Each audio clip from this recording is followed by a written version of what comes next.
failed you, Master Wayne. I failed you. Okay, that was equally terrible as Matthew McConaughey, but I guess you're trying to do Michael Caine, is that correct? Why, Dimi? That is correct, Mick. The reason for that is, I've not seen the news, but there was announced that Michael Caine and Matthew McConaughey have officially signed their voices over to be replicated in AI so anyone can use it. There was a beautiful little edit of someone clearly using the Michael Caine AI gen talking about the power of a voice. And this for me is like two of the biggest actors' main IP is their vocal cords. And they're gone, yeah, take it.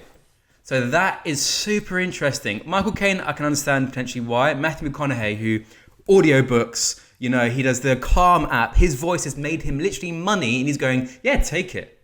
That's mad. So that's one of the topics to talk about today. Mick, what have you got on the table? Wow, that is actually so fascinating because if you think about it, well, his voice is still going to make him money. I think the deal that he had to get for, getting his voice into a library is going to be very, very lucrative for him. And 11 Labs, who's done this, they actually raised, I think recently 200 or 300 million. I bet they put good chunk of that money just to those two celebrities, right? And there's probably some back-end deal that depending on how many times people are going to use it, how many tokens are going to be generated using these voices, I think that's going to be a big thing. That is, yeah. That's going to be a lot of money for them. Financially, definitely makes sense for Matthew McConaughey and for Michael Caine. They wouldn't have let go of their voices for free. That is going to cost a lot of money. But the amount of publicity is one thing, but the validation from the actual actors, from the art people, from the people inside of Hollywood. If these people are saying, I am in, this is just a half step to somebody else is going to give their likeness. You'll see their likeness is going to go up. It makes okay, let's pull it back down to an individual case. Why? Michael Caine, I can understand. He's in the point in his life where he's like, I've been acting since day dot. He even acts in bad films between all the good films so he can just keep moving and making money and be a good actor. For him, it's definitely like, I just want a big fucking paycheck. I've worked so hard in my life. Just give me a paycheck and take my voice. Fine. We've seen it this before as well, though. This is what my first thought when I saw this was, wow, a voice that you can purchase. Have you ever listened to anything by Alan Watts? Yeah. And you know that if you go on alanwatts.com, you can literally request pay for lectures that you can license and use in your advert, in your video. So this has been done before by iconic voices. Matthew McConaughey, this is the one that interests me because I want to know his reason. Apart from money, if you take money out of the conversation, for him, a person who's extremely spiritual, he's into the human element, the way he talks about life is extremely in that sphere. So for him to go, yeah, take my voice, give me a paycheck, that's what I'm struggling with. Michael Caine makes sense, all right? He's been around the gaff for ages. He's like, I want a big paycheck, but Matthew McConaughey, why is he doing this? I think if you actually look at social media, it's about getting your art or creations to larger and larger audience, right? So ultimately, they go on multiple podcasts. They start their own podcasts, like the celebrities that you've never had go into any type of social media environment, suddenly realize, oh no, we actually need to be inside of this. So this is going to be the next big thing. And if you think about it, if most of the ads start being with Matthew McConaughey and he becomes the voice, remember, we used to have trailers with the voice, in a world where 2025, the world has come to an edge, the volcanoes are exploding, and who can save them? Arnold Schwarzenegger. Exactly. We had this voice and now we don't use that at all, right? There are no trailers with this voice. So I think Matthew McConaughey's place here is he's going to become the voice for everything. He's going to become the next Siri, right? There is value in that. And also the bag, it's going to be millions of dollars. And imagine you don't have to show up for work. So I remember reading, probably 17 years ago, I was reading Roger Moore's biography. And he, at the end of his career, kind of was giving a role in a short film or an ad. Long story short, it was a 3-day shoot for him.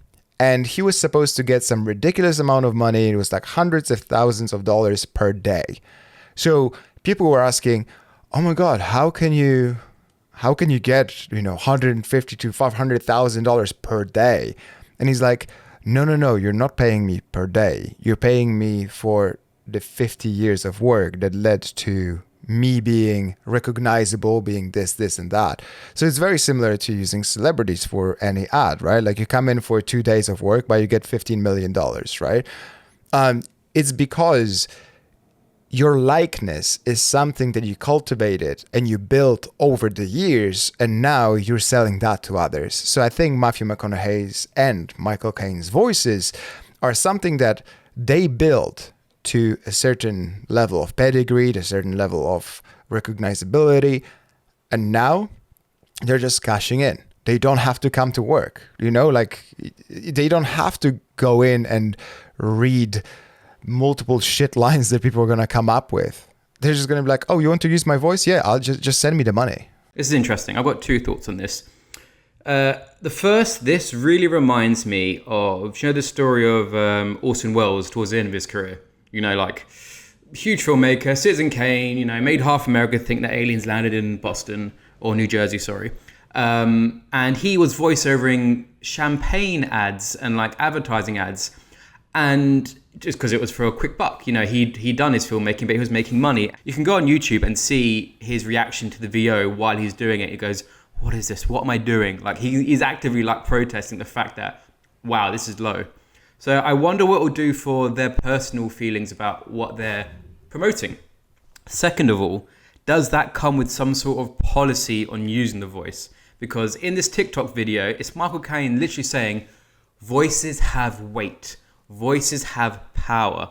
And by giving that to everyone, does that make it a little bit dangerous? Like imagine hearing, Donald Trump goes for a weird third term as president, even though you can't, but somehow, Congress do it, and he does one of his big adverts, and you hear Michael Caine doing it. Does Michael Caine have a choice? Is there a policy on the usage of these voices? That's what interests me next. Yeah, that is a very good question. I think those contracts will have some kind of enforcement policy that's going to be pretty liberal for the enforcement, not for the users. So it's going to be pretty broad. It's going to be like probably something along the lines, we can take down anything we don't agree with. So it's not just political or this or that. Like a lot of this is going to be automated checks. But if there's going to be a campaign that they don't agree with, then I bet they can take it down. And I wonder also, how does it apply if, and I don't have the answer, but imagine there are a lot of impersonators. There are a lot of people that do parody. There are people that can do Michael Caine's voice. They can just imitate it to like 95% there. If that person gets hired to do the voice and everybody thinks it's Michael Caine, but in the credits it says like Steve, right? And it's like, can they do that? Like, can you impersonate somebody's voice? Because technically you're still using your own voice just to sound like somebody else. And in dubbing, if you are creating a voice for a character, you modulate your voice, you change it to sound differently. Like, what's his name? The guy from Family Guy. Seth MacFarlane. Seth MacFarlane. Yeah. In Family Guy, he created many voices, right? He's one person doing many voices. So I wonder, how does that apply to imitating somebody else's voice? But anyway, I do think that this is going to drive misinformation even further. However, great. AI Slop with the voice of Matthew McConaughey and Michael Caine. Cannot wait for that. You know what? Year. I think this is something that I actually wanted to make a longer video about. So I'm going to touch on it right now. I think AI, we all wanted, remember like 2-3 years ago, we all were waiting for the moment where these tools get good enough to be used in filmmaking. They get so realistic and just so good that you cannot tell it's AI, right? Because in our minds, this is the amazing creative tool. But what it did is it ruined the justice system going forward, because as we discussed before, even if there is a video or photos of Trump with Jeffrey Epstein, of anything like that, you'll be like, nope, AI has gotten too good for any photos to be used as evidence. Like AI has ruined so many proof. Yeah, like what's the proof? The burden of proof is impossible. Yeah, like how are you going to prove anything with photos if anybody can say at this point, no, this is AI? And be like, oh, we have a timestamp. Okay, you could have just hacked it. Like there's no way to prove any photo is real anymore. And that has become such a problem. And with video, it's even worse. Wow, because you remember we spoke about Sony putting in a code in their XML files to prove.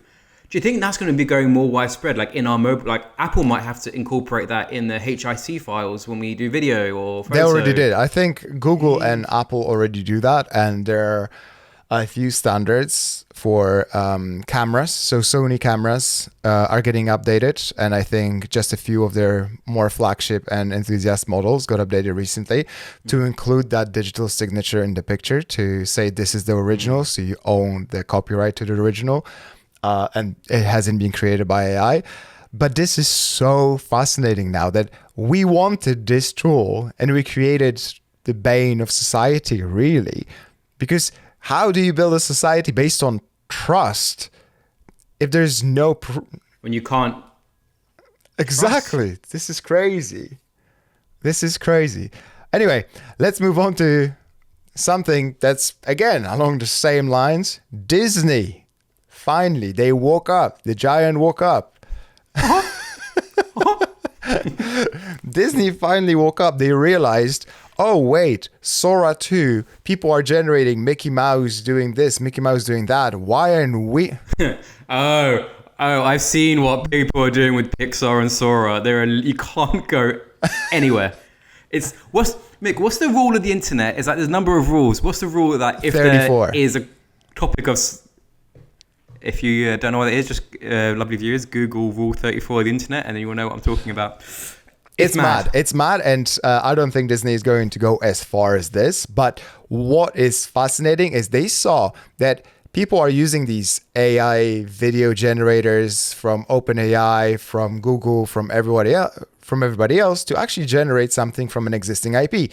So they are enforcing some limitations on other platforms, right? So you cannot generate freely anything from Nintendo or Disney on Sora. However, they realized that people actually like this. So why don't we just do it on our own platform? It's probably going to be powered by Sora 2, or it's going to be Google or OpenAI, one of these big providers. But this is it. Like they said, Bob Iger said that they're going to allow, or they foresee the future, and it's kind of like an immediate future where part of Disney Plus is going to be seeing AI generated content by other users. And that's actually fascinating. I think there's actually, in the next two years, I'll make you a bet, £5, right? Whole 5 British sterling pounds. Disney Plus will have a section where a lovely little, say you, your wife and Han are sitting on the sofa, and there's a section where the AI section is generate. And you, Han, and your wife write a lovely little story about your family, so all about you guys. You give it pictures of you guys.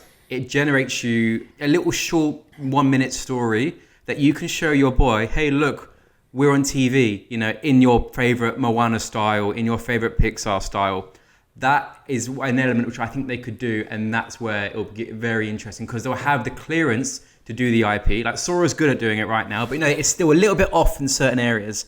But if you can make it clean Pixar style, where families can sit together and make their own little Pixar film, people will pay for that. Their kids will love it. And the kids don't care about the quality being a little bit down. To be honest, like up until they're probably like 7 or 10, I don't really think any kids care that something is imperfect, because they are way easier to, not to manipulate. Please. Yeah, they are they like to suspend disbelief. They like the role play. They like to take just two toys and pretend that, I don't know, a brick is a car and a cone is, I don't know, a plane, right? Like that's how kids play, and that's perfect for their imagination. But yeah, that would be really, really cool if we could just sit as a family and say, Han, what do you want to watch today? And he would say, oh, I want to watch Moana go on a journey with Donald Duck. And then they discover an island. And then I want the police rabbit from Zootropolis. And wow, that is actually really, really cool. I think this is a great idea. This is such a cool use of this tech that if the IP, let's say, let Disney own the IP and let it be just Disney. And on Nintendo, we create just Nintendo. Yeah. Like, that's fine. And sometimes you can have crossovers like Fortnite. This is the future of entertainment. Yeah, like personalized stories. Although, to be honest, if AI, I don't think AI is good enough yet, and I don't think it ever will be, to understand the story told by a 2.5-year-old, because it's always like, and then... And this, and that, and then, and this, and that, and then and they repeat themselves, and then me, it's me on a boat, and then there's Moana, and then me, and then we're on the island, and then jumping shark. It sounds like how you used to pitch back in the day. Not to know. All right, touche. No, but you're right. But even if it's like, okay, say they don't generate a story, but just a face replacement, you know, like pick a journey, and you like all these episodes. We'll put your child in it, and your child will be like, oh, that's me. You know. I guess a lot of that opens up a lot of for the woke audience, you know, a lot of for the people from the LGBTQ community, where they go for, oh, I need to be represented. I need to see myself in this. And suddenly you can change the main character to look like you at very low cost compared to reshooting the whole film with real actors. I think that's kind of a good use for it, because, you know, I don't know if you've seen this meme, but for the white guys, or no, just for guys, it's more like, oh, it doesn't matter whether you're black or white. You see Goku in Dragon Ball Z, and you're like, that's me.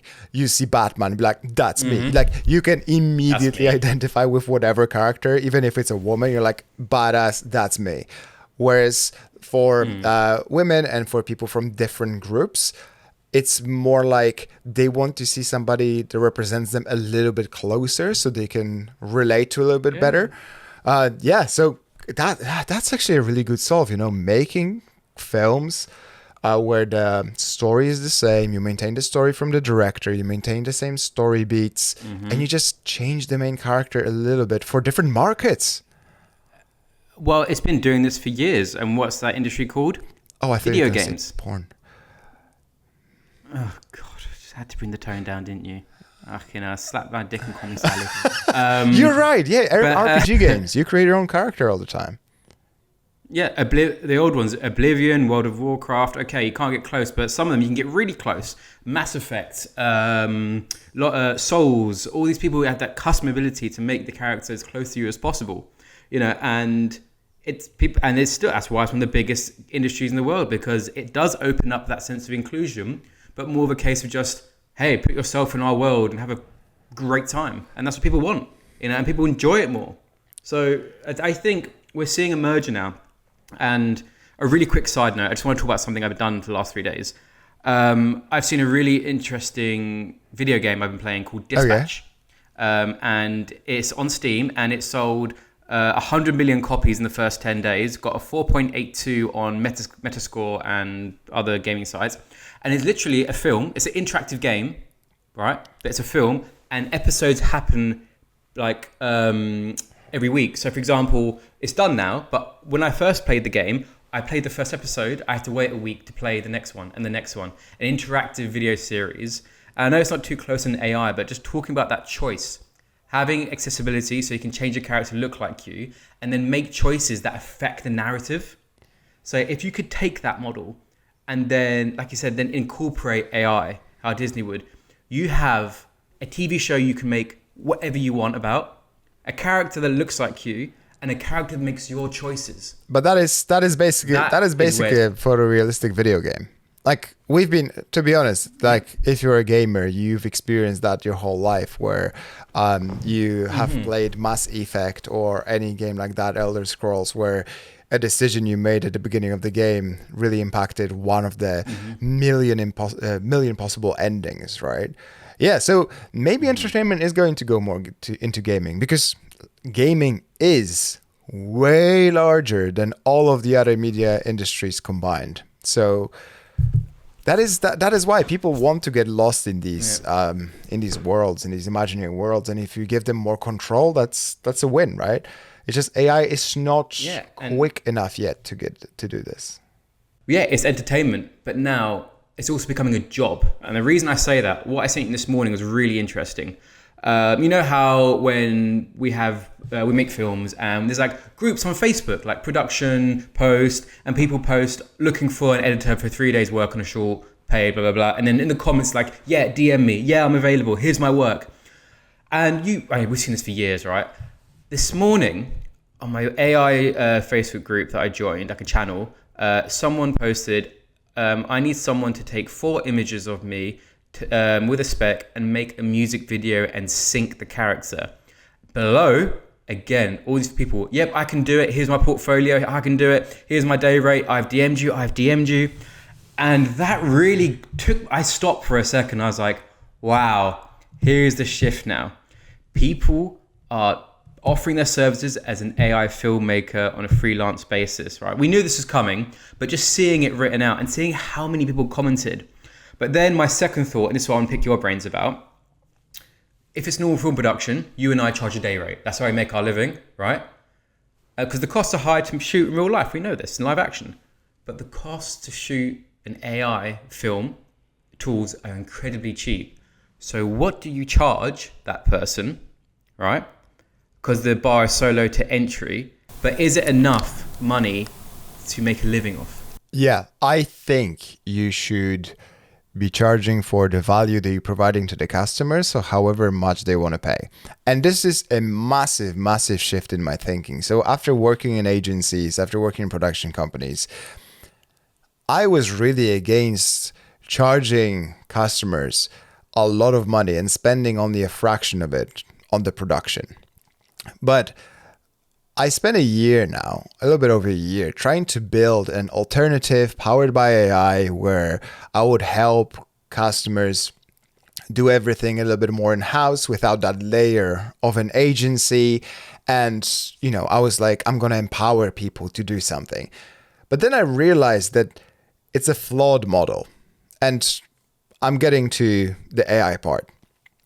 Because ultimately, you think you're saving somebody money, but people will pay more money to be less involved, to have something done for them, right? So if they don't have to think, they don't have to learn the tools, all they care about is the ROI of the video. So they say, I'm going to pay you 20K for a video, and they expect that video to generate 100 or 200K in revenue, right? Or more, like whatever the calculation is that they're looking for.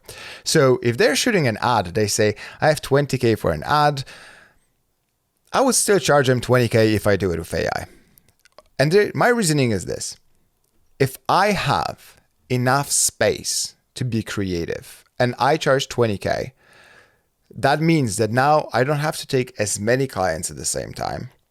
Now that means that I can focus on this, that I can give them more iteration. So they should pay more. But for example, now they can be involved a little bit more, like they can see every step of the process and they can make changes at any point. Whereas if you shoot something the classical way, after you shot it, that's kind of it. You have the material and you can work with what you've shot. And then any additional reshoot, change of the story is going to incur massive costs. Whereas this production is just way more flexible. But you should still charge for the creativity and for the value that you provide, which is the final video. Okay, then just to be devil's advocate here. So in any service given to a client or a customer, there's always that layer of the customer's like, I don't know what I'm doing, like I'm not the professional here. Like, people hire people like you and me to make them ads and videos because we have the skills and we know how to do that, whereas they don't. And it's quite misty. It's quite gatekeep on their side. Like, I don't know how videos are made. Like, okay, you point a camera, but all the other things that go along with it. But what I'm thinking now is, I can't go anywhere without seeing AI ad, right? And a AI content creator showing me literally, you can do this cool shot in 30 seconds on your phone by using the Higgsfield app, right? And it walks you through it. Now, that is showing everyone how the sausage is made, so to speak. But the video work, live action video work, there's too many steps to do that. So I'm wondering, will clients or customers wise up going, well, actually, I've seen how this is done. Why are you charging me a shit ton? So this is why I'm interested. And I know what you're going to say is, well, I have the skills to iterate it, to go around and, make it better. But I'm wondering, does the access to information of how the sausage is made will affect the pricing in AI filmmaking? I think this has been the case for a long time now, with access to equipment, access to cheaper equipment, cheaper talent, and avoiding union work, for example. So you could have shot the same commercial now for 5K and for 500K, right? So why would you spend more if everybody's just using a camera? It's everything around it. It's the skills around it. It's how big is the team that's making the creative choices? Is it just one person coming in with a camera and 2 microphones? Or is it a team that's going to work on a script for multiple weeks? Who's going to refine it? Who's going to shoot proof of concept? Who's going to work with you, right? Like, that's what you really pay for. You pay for the quality at the end. And the fact that you can see so many AI ads, you can also see that most of them are below mediocre. And you can tell that they are AI. But the big money is going to be working with people who can make consistent characters who look realistic. You cannot tell this is AI. The storytelling is banging. Like, that's what you pay for. You don't pay for a resolution in the camera, right? You pay for the final output, moving people. That's all your thing, right? Like making emotional pieces, something that resonates with the audience, and that's the craft. The AI is just the tool, and at the end of the day, you're not paying somebody just a day rate to do something. You're paying them for results, and you're paying them for what they bring to the table. And I think that's the big thing, that even if people know how something is done, like I was just filming a documentary about a plastic surgeon in Eastern Europe who has done a lot of pro bono work. But then, when I realized how much money he was making for something that's basically, he does 1 hair transplant a day. And that 1 hair transplant costs between, let's say, 5,000 and 15,000 euros. And he does 300 to 350 of them a year. Right? And he's basically sitting down and being like, tuck, tuck, tuck, tuck. Cha-ching, cha-ching, cha-ching, cha-ching, literally. Cha-ching, and you're cha-ching. Just plucking hair and putting them in a different place. Obviously, you can simplify everything to be like that. But no, it takes so long to do this correctly, to make sure that there are no complications, to make sure that there is like blood flowing, there is no rejection, there is straight lines. Like, that's what you pay for. You can go to Turkey and you can have it done for $1,000 and then become a horror story. Or you can go to someone who you pay 5, 10, 50 times more and expect better results. So yeah, you'll always be able to just go to an AI platform and say, make me an ad, but is it going to be as good as paying a professional $20,000 to iterate on your ad 100% of their time? Because that's also the thing, right? Like, also, will the client care? Because I had a situation this week, and AI was a tool that resolved it. I was shooting a video, and a certain area of the location we wanted to shoot wouldn't been finished by construction yet. So I said, "Do you have any material of this location?" Yeah, sure. Here is a high-res CGI of what the location will look like when it's finished. I took that, whacked it into Higgsfield, added the dolly out, right? Up-resed it to 4K, put it in the edit, and the clients went, "So cool, you can do that, thanks." And that's what really interests me. It wasn't the, "Oh my God, how can we do that?" It was, "Yeah, thanks for doing that. That made it so much easier for us."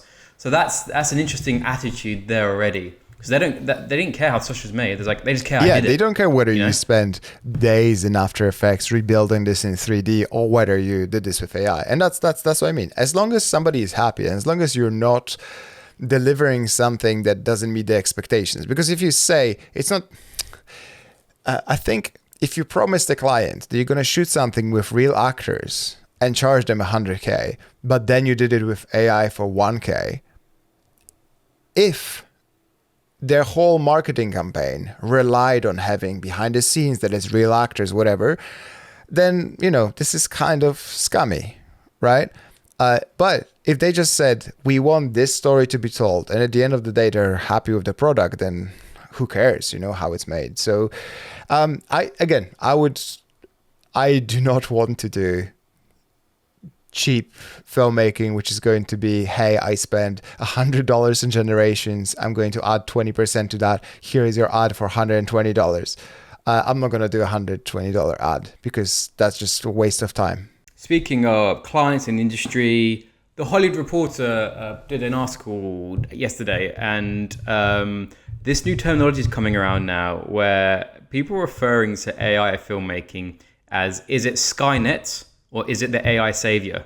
Super interesting, all right?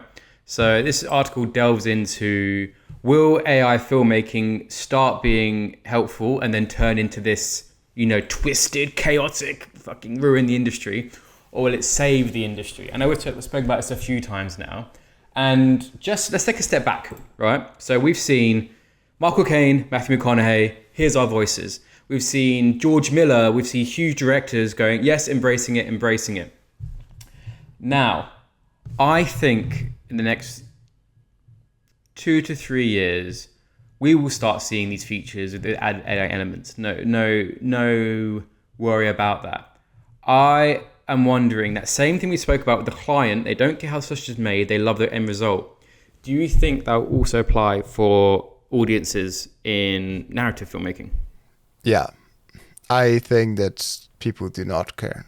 Still, after all the bets you and I have made, how this whole podcast started, the soul of the act, what we've spoken about the last few weeks, you still think people will be like, yeah, I want to go see that feature AI film directed by George Miller?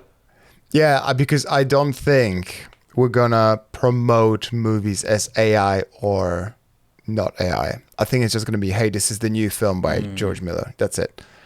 I think we're gonna normalize it step by step. As you can see now, Matthew McConaughey, Michael Caine giving their voices. That's just one step forward. It's something that nothing, and then suddenly everything changes in the mind of the public. But in reality, it's going to be 1,000 small steps. It's like a death by 1,000 cuts, right? Like it's going to transition to more and more. We saw Netflix they put out a press release saying that in this one Argentinian show, there's one shot in one of the episodes that we've done with AI.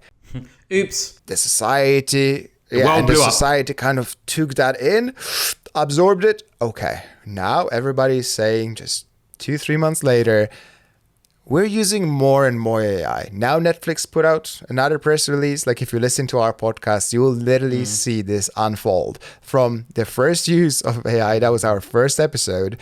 We already talked about Netflix putting out full press releases saying, we're going to be using generative AI more and more and more. And then they even put out the guidelines on their website, right? Nice. So Yeah. this is just going to be a transition that's going to happen. And at some point, as again, we spoke about this before, it's not going to be a 0 and 1, which is fully AI generated or fully live action. It's going to be a spectrum. Right now, it's 99.9% real and 1.1% AI. In a year, it's going to be 80-20. 2 years later, 60-40. And then we're going to arrive at films that are going to be probably 95% AI generated, with 5% being the story, the storyboarding, the scripting, the editing done by humans. I wonder now, let's go into that future for a second. I actually think here's where the saving part comes in. And this is my theory.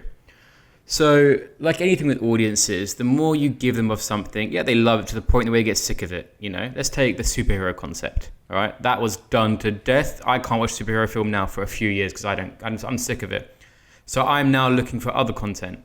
I'm wondering now, will the use of AI in filmmaking, where it gets to that, maybe that 50-50 split in the future, where audience is now seeing it everywhere. Okay, fine, we accept it, but we see it everywhere now. Oh God, I'm getting kind of sick of this now. You know, I'm getting kind of bored of this content. Let me now look for live action filmmakers. You know, will it push the audience away by giving them their spoonful of sugar as much as they want? They go, oh, okay, too sweet. Can I have something savory now? You know, I think that will happen. That's why I think audiences go. I think as human beings, we get bored easily. You know, if you give me enough of what I want, I don't want it anymore. So will that push me back to other things? Will that, like, the same way with me? Like, I do this in a different way. I'm watching all these modern day films that, you know, I think filmmakers got worse. I'm like, oh God, this is like, okay, fine. Fuck it. Let me go back to 1962 and watch a neo-noir that is blowing my mind away because it's different. You know, not the same themes in terms of AI filmmaking, but the same choice, the same boredness. I think you know? we're two over 30 dudes talking about this, which kind of skews our bias towards we just like this, right? We like filmmaking, we like real people, we like certain things we don't agree on, but for example, I like watching YouTube for the real people, for the real stories, and I kind of stopped watching as much narrative. I don't watch much fiction. I'm excited about watching Pluribus, Really? but I haven't watched a lot of fiction in the last 2-3 years, really. Like, I used to watch all the superhero movies, and I missed all of them. We used to talk so much every day at work. You and I be talking about, oh my God, you watch this series, that series. Yeah, this episode. When that happened, oh my God. I haven't watched a lot recently, and maybe that's just like a weird thing about me right now. But if you actually detach our own biases and think about the kids growing up now, they are their brains are rotted. Their brains are rotted with all the slop, not even AI slop, before AI slop. And now there are many, many kids just passively ingesting this AI slop on YouTube Shorts and TikTok, and their brains are already wired completely differently. Like, we wouldn't understand them. Like, try talking to an 18-year-old nowadays and try to understand what they're saying. Like, I struggle sometimes, and you know, I'm being an old man yelling at the cloud here, but it is a little bit of a done game for a generation, and unless that generation actively decides to just go off of social media, which is happening as a trend. This is the first generation that's actually spending less time on social media. It's not going up. Yeah, I think these people, for a lot of kids in 5 years, you know, a lot of the 10-year-olds now, it's going to be completely normal to watch AI content. They're just going to grow up with it. Like, our parents are probably not avid consumers of modern YouTube, right? No, exactly. not at all. And the same way, we're not avid consumers of AI content, but the youths, the younger ones are. And I think they are going to define where the money is spent, and it's not going to be cinema, because again, think about this one thing as well. 2025 is the worst year for cinema so far. It's tragic. Like, October has been the worst October since 1996 or something like that, and that's unadjusted for inflation. Adjusted for inflation, the image is even bleaker than that. The only film this year that's going to save the box office is probably Avatar, and which is sad. Wait, this year. Wait, is Avatar coming out this year? Yeah, this December, no? Yeah.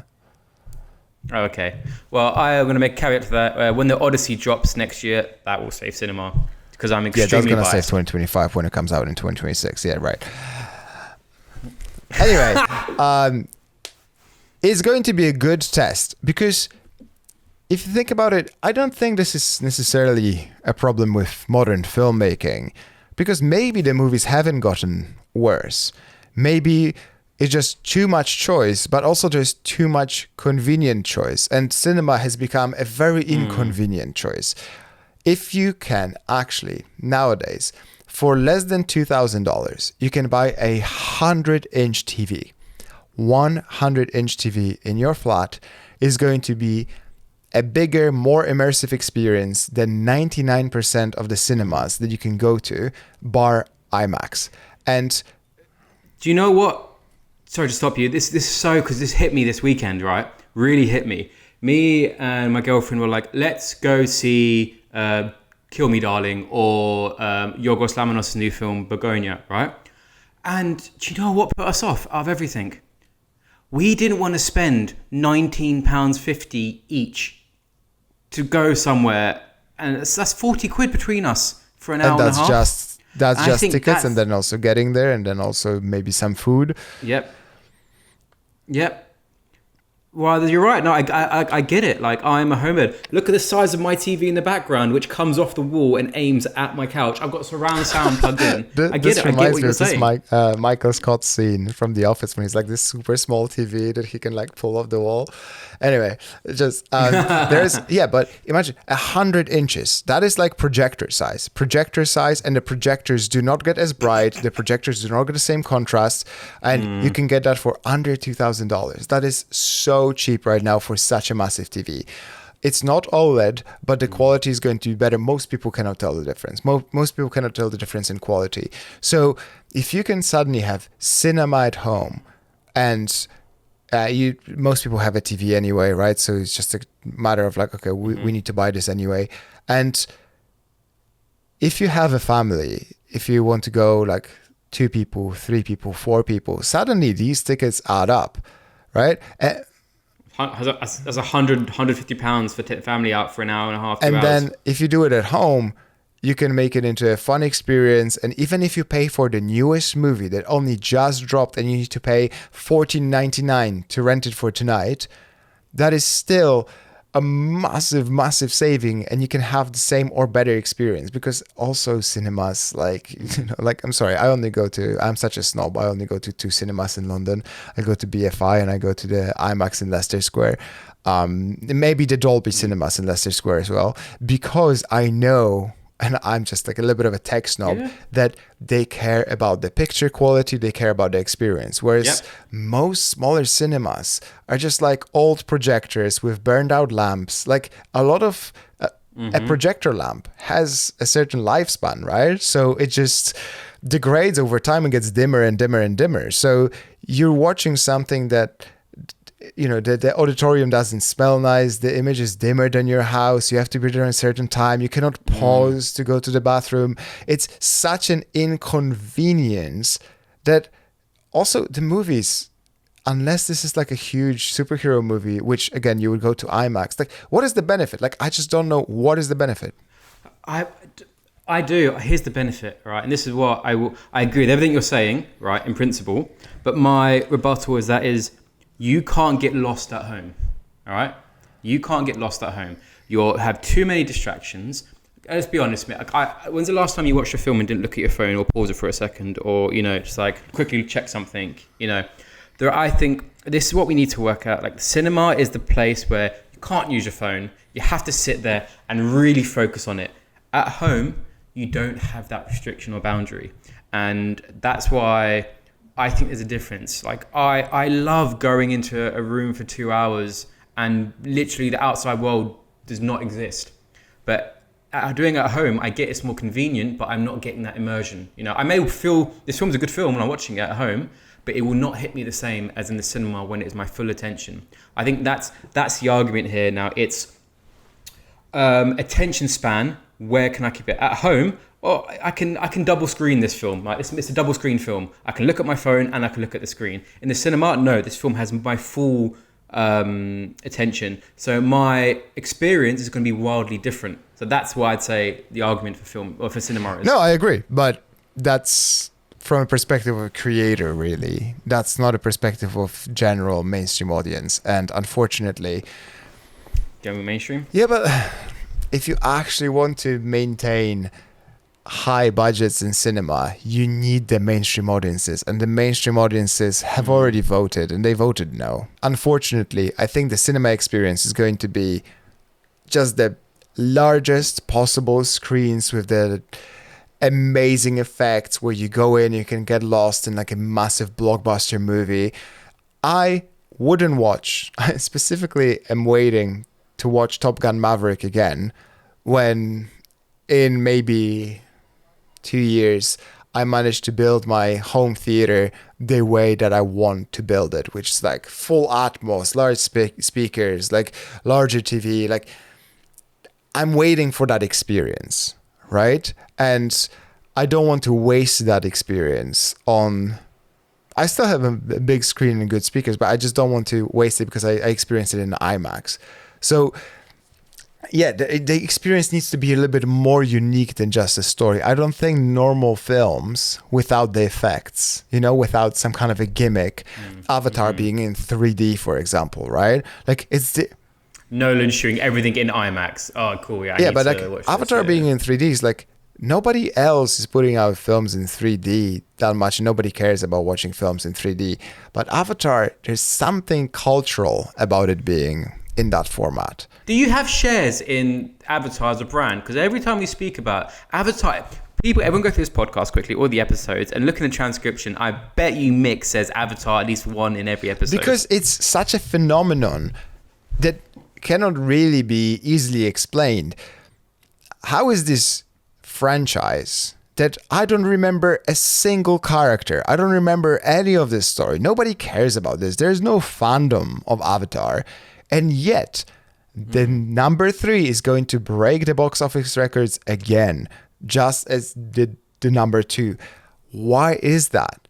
I don't know, but there is something about this gimmick. There's something about Avatar becoming this cultural moment that people have waited for a long time.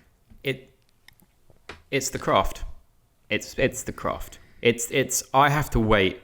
How many years between films? It's probably been like 10 years or more between the first one and the second one. And 1 then and 2 and 3 is going to be 2 years or 3 years. Yeah, but they think they already worked on it, didn't they? They finished making 2, but they continued shooting because they knew they were going to make the next one. It's the craft. It's the, oh my God, I have to wait. I have to wait a long time for this film because I know how the sausage is made. It's been a big marketing ploy. I'll wait because I know there's going to be such a craft to this. It's the reason people are on Rolex waiting lists, or fucking watch waiting lists. The reason people wait for stuff, because I know I'm going to experience something of such a high quality and difference that I want to wait.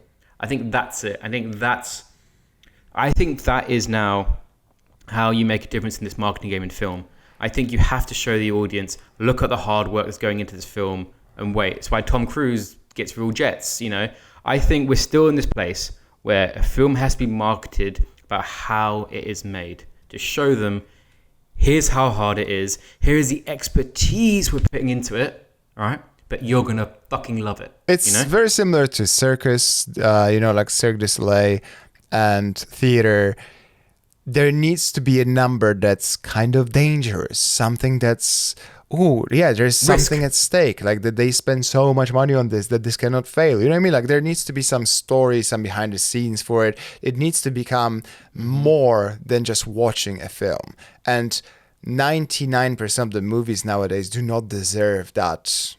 They just don't have that aura around them because it's just a film that's gonna drop on Netflix. Get it out, get it out, get it out, get it out, get it out, get it out, get the film out, get the content out. I mean, but this is not new, this concept. It's happening in art for ages. I am a big fan of Caravaggio. And when I go to see his paintings where I can, there's always a bit of story. When did he paint it? How did he paint it? What was happening when he painted it?